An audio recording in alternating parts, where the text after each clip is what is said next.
आता इंद्रियाविषयींची उदासीनता आणि अहंकाराचा अभाव याचा अर्थ असा नाही की जगातील सगळ्या वस्तुमात्रांपासून पळ काढावा. आपण मागच्याही श्लोकांमध्ये पाहिलं की ह्या 13वा अध्याय संपूर्ण ज्ञानयोग याच्यामध्ये प्रवेश करताना बऱ्याचशा आपल्यामध्ये एक प्रकारच्या शंका येतात, हो की नाही.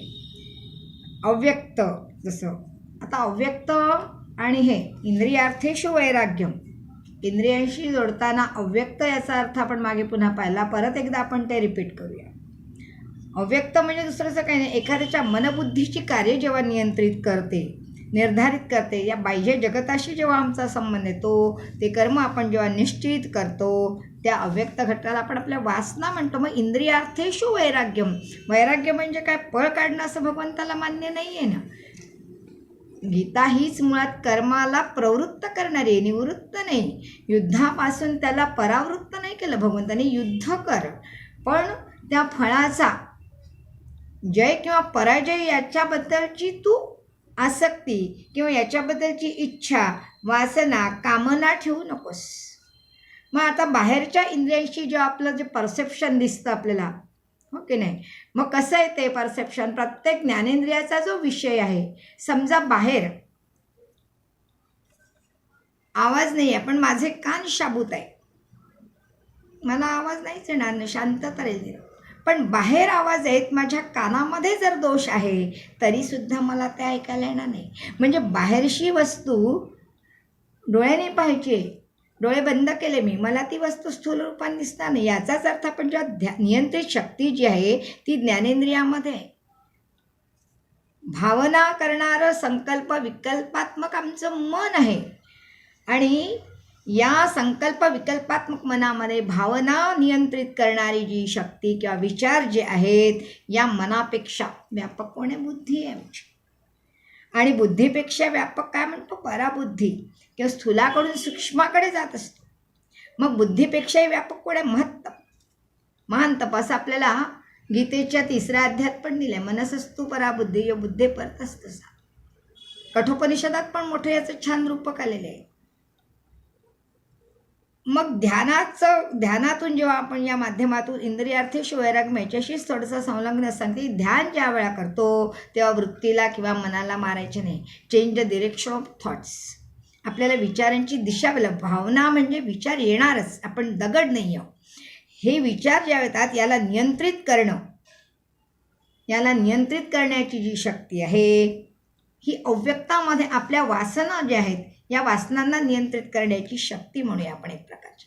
मग बुद्धीपेक्षाही बुद्धीपेक्षा कोण आहे, बुद्धी, आत्मा महत् परः, बुद्धीच्याही पेक्षा व्यापक म्हणूया आपण, महत् परः. 3ऱ्या अध्यायात म्हणजे परमात्मा तोच परात्मा, प्रत्येगात्मा ज्याला म्हणतो आपण. हा प्रत्येगात्मा शब्द आपल्या वेदांतातलाच आहे. प्रत्येगात्मा तोच परात्मा म्हणजे बुद्धी, आत्मा, महंत. आता समष्टी बुद्धी ही केव्हाही आपल्या व्यष्टी बुद्धीपेक्षा, आपल्याला ज्या वेळा अहंकार, वैराग्यम हे सगळ्याशी निगडीत जेव्हा हे शब्द येतात तेव्हा आपल्याला हाही थोडासा एक विचार घेणं गरजेचं आहे. समष्टी बुद्धी ही व्यष्टी बुद्धीपेक्षा निश्चितच प्रभावी आहे, हे आपण सगळ्यांनी मान्य करू. आणि वेदांतामध्ये याला हिरण्यगर्भ असं म्हणतात, ब्रह्मदेवाची समष्टी वासना. आता कसं आहे, अधिक प्रभावित आहे वेदांतात त्याला हिरण्यगर्भ आपण म्हणतो, क्रिएटिव्हिटी, महान तपः. पण त्याच्याही पलीकडे काही आता या महत्तपापुढे काही आता जाणं येणं असं उरलेलं नाही आहे, उरलं उपकारापुरता. मग हे महान तप, महान आत्मा, मनापेक्षाही पराबुद्धी. आता समष्टी मनाचं कारण समष्टी वासना आणि एका मनाचं व्यष्टी मनाचं जे कारण आहे ती व्यष्टी म्हणजे एकाची वासना, एकाच्या मनाचं जे कारण आहे त्याला म्हणू आपण व्यष्टी. मग आता सगळ्यांचं टोटल याचं ज्या वेळेला घेतं, टोटल वासना मनाच्या ब्रह्मदेवाच्या ते सगळ्या याचं कारण त्याला म्हणायचं अव्यक्त, समष्टी. ते दिसत नाही आहे. प्रत्येकाच्या जागेत जागृत, स्वप्न, सुषुप्ती या सगळ्या अवस्था आहेत. या अवस्थामध्ये आणि आता आपण एक आत्ता असं जे म्हटलं की झोपलेल्या अवस्थेमध्ये सुद्धा प्रत्येकाच्या निर्णयाचा हृदयाचं स्पंदन चालू आहे, मनातले विचार सगळे लोक पावलेले आहेत. गाढ निद्रेमध्ये सुषिप्त अवस्थेत आपल्याला हे जाणवणारच नाही झोपलेल्या अवस्थेत.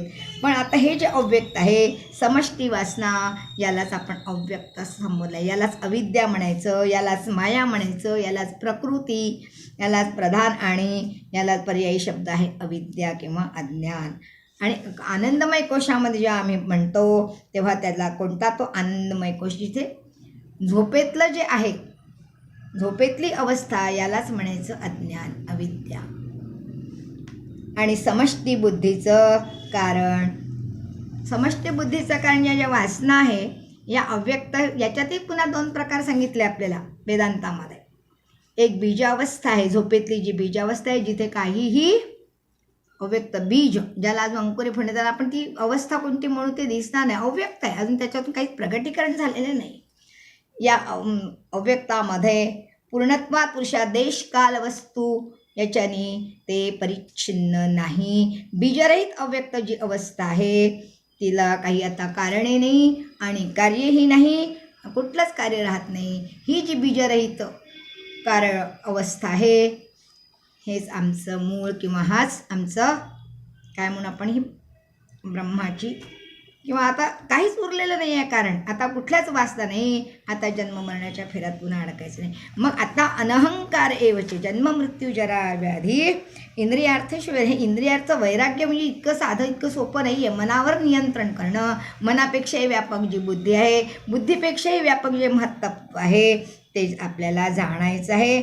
जन्म मृत्यू जरा आणि व्याधी हे सगळे षडविकार जे आहे हे फक्त या देहाला आहे, आत्मा याच्यापासून वेगळेला आहे.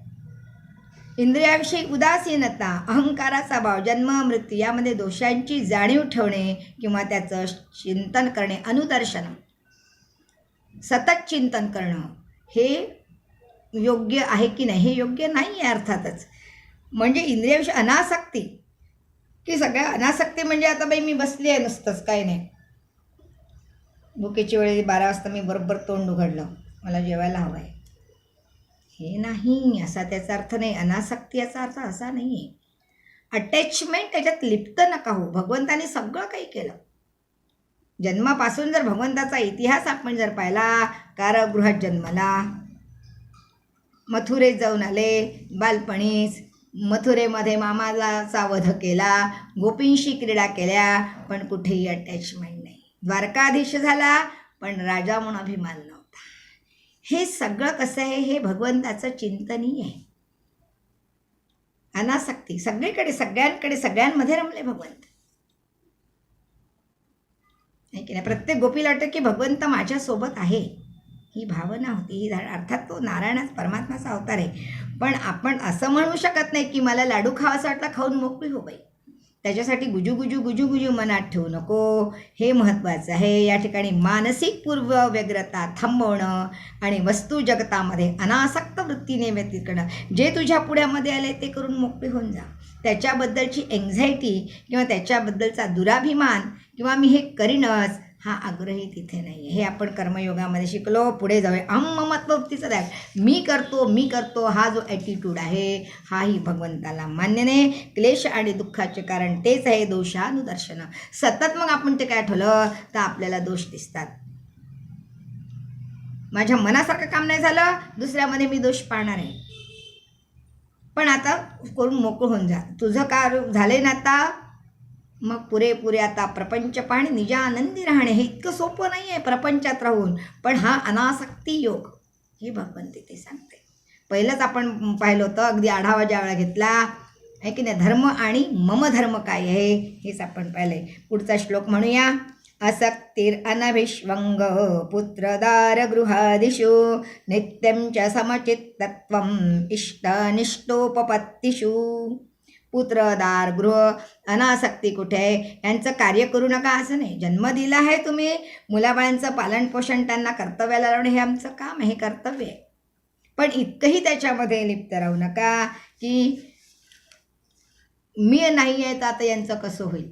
हा जो आमच्या मनामध्ये एक प्रकारचा अहंकार होतो, मी म्हणून एवढा आमचा संसार सांभाळला, मी म्हणूनच एवढी काटकसर केली, मी म्हणूनच सगळं काही केलं, हा जो आमच्यामध्ये विशेष करून आम्हा भगिनी वर्गामध्ये हा ॲटिट्यूड खूप असतो. आपण हे मान्य करू.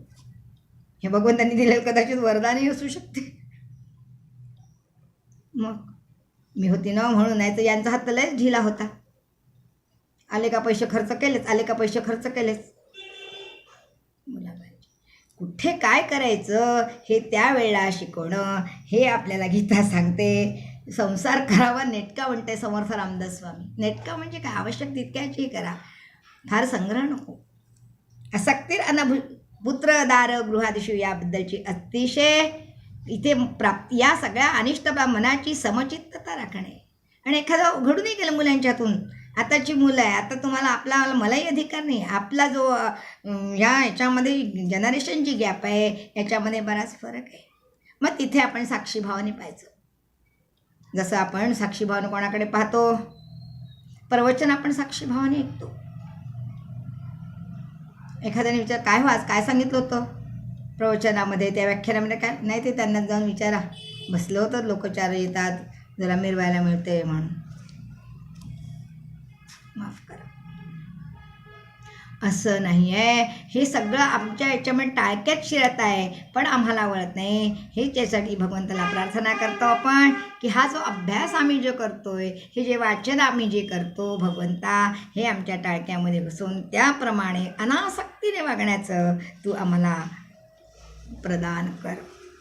मयि चानन्य योगेन भक्तिरव्यभिचारिणी विविक्तदेशसेवित्वम् अरतिर्जन संसदी. अत्यंत महत्त्वाचा हा श्लोक आहे तुम्हाला संसारी लोकांसाठी. अनन्य मयि चानन्य योगेन म्हणजे माझ्याच ठिकाणी अनन्य योगाने अढळ ठेवलेली भक्ती.